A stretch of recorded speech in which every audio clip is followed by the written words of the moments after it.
Herkese merhaba arkadaşlar. Emanet Dizisi yeni bölüm analiz videoma hepiniz hoş geldiniz. Dizimizi daha rahat izleyebilmeniz için birçok altyazı dili seçeneği eklemiş bulunmaktayım. İstediğiniz altyazıyı videonun sağ altındaki ayarlar kısmından ulaşabilirsiniz. Lafı daha fazla uzatmadan analizimize geçelim. Yaman ve Seher'in güzel bir hayatı olsun istiyorsanız ve ayrıca dizinin bir sezon daha devam etmesini destekliyorsanız beğeni tuşuna basalım ve kaç kişi olduğumuzu görelim. Yaman İkbal'i kurtaracak mı? Ali Yaman'ın kardeşi olduğunu kimden öğrenecek? Zuhal kurduğu planların sonucuna katlanabilecek mi? Yaman İkbal'in gerçek yüzünü görecek mi? Yaman'ın düşmanları Seher'e zarar verecek mi? İşte bütün sorularınıza cevap vereceğim arkadaşlar. Bu videoyu sonuna kadar izlemenizi tavsiye ederim. Emanet dizisinin yeni bölümünde İkbal'in hala bulunamaması Yaman'ı hüsrana uğratacak. Çünkü Yaman abisinin kahrolmasını istememektedir. Bu yüzden Yaman Ziya'ya verdiği sözü tutabilmek için tüm imkanlarını kullanacak. Bu yolda Yaman'a Seher desteklerini esirgemeyecek. Hatta Seher Yaman'ın her anında yanında olup onu tek başına bırakmayacak. Tabi bu olay sürecinde Seher ve Yaman'ın arası gitgide daha iyi hale gelecek ve Seher yaşadıklarını teker teker unutmaya başlayacak. Yani Seher Yaman'a yeniden güvenmeye başlayacak. Yaman da bunu görünce çok sevinecek. Ama diğer yandan da Yaman İkbal'i bulamadığı için kendisine kızacak. Çünkü Yaman ailesine sahip çıkamadığını düşünecek. Ve Yaman'ın ümidinin tükendiği anda Yaman bir ipucuna rastlayacak. Yaman bu ipucunu takip ettikçe İkbal'e doğru yaklaşacak. Ve Yaman sonunda İkbal'i bulacak. Ama Yaman İkbal'i bulduğunda daha farklı bir sorunla uğraşacak. Çünkü en son Zuhal ablasının yaptıklarını itiraf eden bir ses kaydı oluşturmuştu. Yaman bu ses kaydını öğrenince hayatının şokunu yaşayacak. Yaman İkbal'in kendisine ihanet edişini kaldıramayacak. İlk başta Yaman İkbal'den hesap sormak isteyecek. Ama sonradan Yaman İkbal'in sağlık durumunun bozulduğunu görecek. Ve Yaman bir süreye kadar bu gerçeği gizleyecek. Ayrıca Yaman Ziya'nın üzülmemesi için İkbal'i konaktan kovmayacak. Çünkü Yaman İkbal'i kovarsa Ziya'nın sarsılacağını biliyor. Bu yüzden Yaman İkbal'e katlanmak zorunda olduğunu fark edecek. İkbal, Yaman'ın kendisini konaktan kovmaması üzerine iyilikler yapacak. Hatta İkbal iyice Seher'i kendi yanına çekmeye başlayacak. Çünkü İkbal Yaman'ın Seher'i sevdiğini biliyor. İkbal Seher'e iyilikler ederek Yaman'ın güvenini kazacağını sanacak. Ama olaylar hiç de İkbal'in istediği gibi gitmeyecek. Çünkü Zuhal, İkbal'in acı çekmesi için her yola başvuracak. Bu süreçte Zuhal ve İkbal arasında bir savaş yaşanacak. Tabi bu savaşın kazananı olmayacak. Bu yüzden İkbal ve Zuhal kaybeden taraf olacak. Yakında İkbal ve Zuhal'in sonunun geldiğini de göreceğiz. Yaman, İkbal'in gerçeklerini öğrenene kadar İkbal'e güvenmeye devam edecek. Asıl sırrın ortaya çıkmasıyla İkbal sona doğru yaklaşacak. Ayrıca Yaman, İkbal yüzünden tüm düşmanlarının üzerine yürümüştü. Eskiden Yaman ile düşmanlar arasında bir ateşkes imzalanmıştı. Bu ateşkes sebebiyle Yaman ve düşmanlar arasındaki husumet duraksamıştı. Yaman'ın ufak bir kıvılcım çakması onun tüm düşmanlarına bir bahane oluşturdu. Yaman ateşkesi bozduğu için düşmanları onun üzerine gelecek.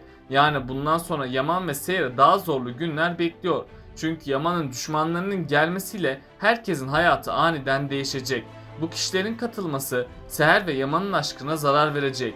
İlk zamanlarda bu karakter Yaman ve Seher'i ayırmaya çalışacak. Ama sonradan her şey değişecek ve Yaman'ın düşmanı Seher'e aşık olacak. Yani bu kişi Yaman ve Seher aşkına bir engel oluşturacak. Ayrıca Seher'i elde edebilmek için tüm planlarını devreye koyacak. Hatta Seher ve Yaman'ı ayırabilmek için tüm kötülüklerine devam edecek. Ama ne yaparsa yapsın Seher ve Yaman aşkına bir zarar gelmeyecek. Çünkü Seher ve Yaman'ın arasındaki bağ tüm zorlukları aşacak güçtedir. Bu yüzden Seher ve Yaman bu zorluğu da atlatacak. Seher ve Yaman aşkının başlamasıyla mutlu edecek bir gelişme yaşanacak. Bundan sonra Yaman ve Seher'in sahte evliliği gerçeğe dönüşecek. Hatta Seher ve Yaman gün geçtikçe yakınlaşacak. Seher ve Yaman'ın yakınlaşması ile bir mucize gerçekleşecek ve Seher hamile olduğunu öğrenecek. Seher bu mutlu haberi duyunca çok sevinecek. Seher de hamile olduğunu Yaman'a söyleyecek. Yaman baba olacağı için çok sevinecek. Yani dizide daha heyecanlı ve mutlu sahneler yaşanacak. Ama diğer yandan da İkbal bu mutluluğu dayanamaz hale gelecek. Çünkü İkbal Seher yüzünden tüm Kırımlı servetini kaybettiğini düşünecek. İkbal bunları düşündükçe iyice hırslanacak. İkbal'in hırsları elbette bir gün onun sonunu getirecek. Ama İkbal şimdilik kötü planlarına devam edecek. Hiç beklenmedik bir anda tüm gerçekler gün yüzüne çıkacak. Ayrıca o zamana kadar İkbal tüm kötülüklerine devam edecek.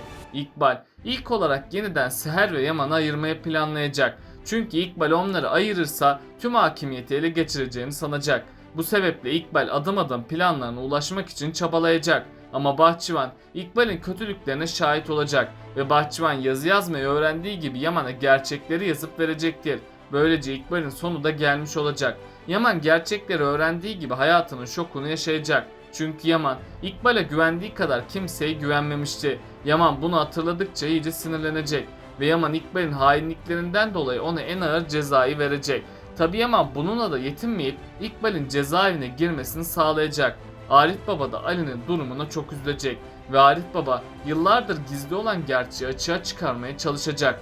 Bu gerçeğin ortaya çıkışı ilk başlarda herkesin hayatını alt üst edecek. Özellikle de Yaman'ın hayatı aniden değişecek. Çünkü Yaman Ali'nin kardeşi olduğunu kabullenmeyecek. Yaman annesinin kaçışından ve babasının intiharından Ali'yi sorumlu görecek. Bu yüzden Yaman uzun bir süreye kadar Ali'ye düşmanlık yapacak. Hatta Yaman Ali'ye cehennem dolu günler yaşatmaya yemin edecek. Hem Arif Baba hem de Seher buna engel olmaya çalışacak. Ama Yaman'ı kararından vazgeçirmek hiç sanıldığı gibi kolay olmayacak. Yaman her defasında geçmişin tozlu günlerine gidecek ve orada yüzleşemediği çocukluğunun acı ve ızdırabını yaşayacak. Seher bu süreçte Yaman'ın acılarına ortak olacak ve Seher Yaman'a ciddi desteklerde bulunacak. Sonradan Seher'in destekleri işe yarayacak. Yaman geçmişinden Ali'yi sorumlu görmemeye başlayacak. Böylece Yaman Ali'yi kardeş olarak benimseyecek. İki kardeşin kavuşmasıyla ailede bayram sevinci yaşayacak. Ayrıca Yaman'ın Ali'yi kabullenmesiyle Yaman'da fark edilir düzelmeler başlayacak. Yani Yaman tüm geçmişiyle barışıp kötü anılarını unutacak. Tüm bu olaylardan sonra Ali hayatına yeni bir başlangıç yapacak. Çünkü Ali bu süreçte kendisini yıprattığını anlayacak ve Ali Kiraz'ın sevgisini kalbine gömecek. Bu yüzden Ali bir süreye kadar kimseye bir şans vermeyecek. Ama sonradan Ali'nin hayatına öyle birisi girecek ki Ali tüm yaşadıklarını unutacak. Böylece Ali için mutlu günler başlayacak.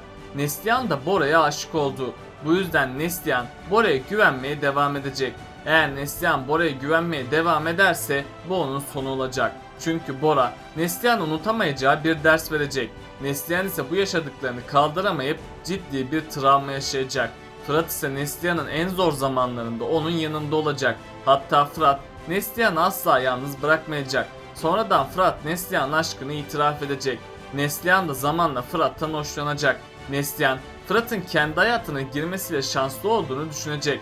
Çünkü Neslihan aşkı en derinden Fırat sayesinde yaşayacak. Bunun üzerine Neslihan Fırat'a bir şans verecek. Hatta yakında Fırat ve Neslihan sevgili olacak.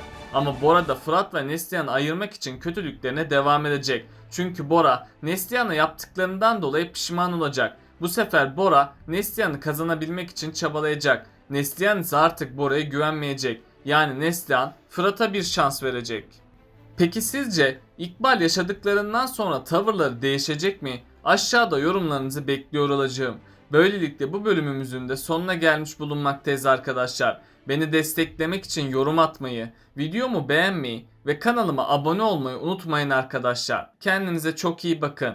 Hoşça kalın.